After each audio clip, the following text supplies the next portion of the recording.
le deuil, j'aime bien commencer par une définition qui n'est pas objective, mais qui permet de donner une direction au deuil. Hein. Parce que quand on dit faire un deuil, oui, mais c'est quoi, comment on fait, de quoi on parle? Il y a des personnes qui pensent qu'on va oublier la personne, vous ne lisez pas du tout, c'est pas fait pour, heureusement. Donc l'idée du deuil, une définition qui donne une direction, c'est se dire arrêter d'être triste d'avoir perdu la personne, pour au contraire être heureux de l'avoir connue.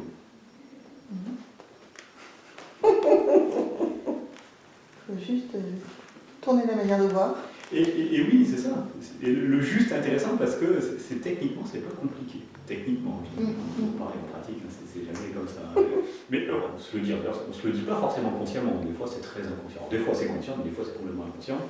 Je viens de perdre quelqu'un, je peux pas être heureuse.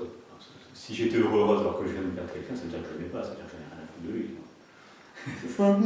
Et alors ça, on peut se le dire, on peut ne pas se le dire, mais quand même le ressentir, et aussi le regard des autres. Les autres, ils pensaient, bah, tiens, tu viens de perdre ta femme et tout va bien, mais dis donc, qu'est-ce que tu dis, toi, ta femme? Donc on a cette vision un peu biaisée. De la même façon, donc là, ce serait comme si la tristesse était une preuve d'amour. Tiens, il faut que tu sois triste pour prouver ton amour. Mais la tristesse, c'est une émotion, l'amour, c'en est une autre, c'est pas du tout la même chose. Donc, et c'est pour ça que je dis c'est un biais cognitif, parce que c'est une émotion qui n'est pas utilisée à sa place, la tristesse qui est utilisée comme preuve d'amour.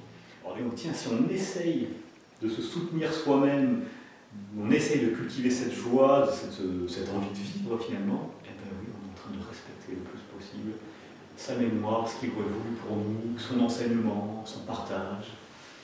Et donc c'est certainement ça, la plus belle preuve d'amour que l'on puisse fournir à la personne décédée. Mais maintenant je m'en veux, avoir vidé cette pièce. Et oui, alors ce qui est intéressant, il faut faire la paix avec toutes les parties de vous. C'est-à-dire la partie de vous qui était en colère, qui a voulu vider la pièce à ce moment-là, quelle était l'intention derrière? Il y avait une bonne intention, c'était vous protéger, c'était pour éviter de rebaigner dans le malheur comme ça au quotidien. Donc c'est quelque chose qui voulait votre bien, vous êtes d'accord avec ça? Et donc rétrospectivement, vous pouvez tout à fait vous dire, quand j'y pense, effectivement, je ne suis peut-être pas en accord avec ce que j'ai fait, mais je comprends pourquoi j'ai fait. Je comprends ce que j'ai fait, et il y a plein d'autres personnes qui certainement font la même chose ou auraient fait la même chose. Quelque part, pour continuer à aimer cette partie de soi et pour ne pas s'en vouloir. Ouais, ce que j'ai fait, oui, je suis pas en accord, mais c'est pas grave, je comprends, ça avait du sens, ça avait une raison. C'est pas parce que j'étais fou ou folle ou que j'ai fait n'importe quoi, non, il y avait une bonne raison, il y avait du sens. Donc c'est beaucoup plus facile déjà de comprendre, d'accepter ce qui a été fait une fois qu'on lui a donné du sens. Il a dit non, on attendra l'année prochaine. Alors que... Et oui, mais c'est ça, il attendait l'année prochaine, parce que pour lui, il avait cette idée, on va continuer, la vie va continuer. Il y a beaucoup de gens comme ça.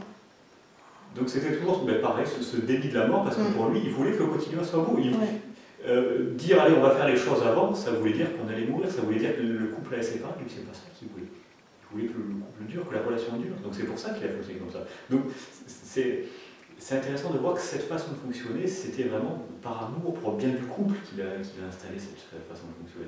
Mais donc pour soi, c'est même, on a beau connaître plein de choses, savoir plein de choses, et se les appliquer sur soi, et vu qu'on ne sait pas tout, vu qu'on n'a pas un regard sur nous, on ne peut pas être complètement objectif et complètement efficace sur soi.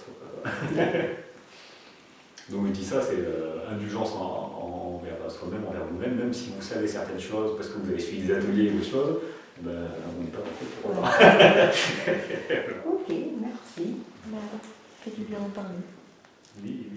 C'est important de pouvoir comprendre. Oui, c'est ça. Parce que ça, quand on vous dit, donc le deuil, c'est encore très tard, le béni, la colère, tout ça, bon, d'accord.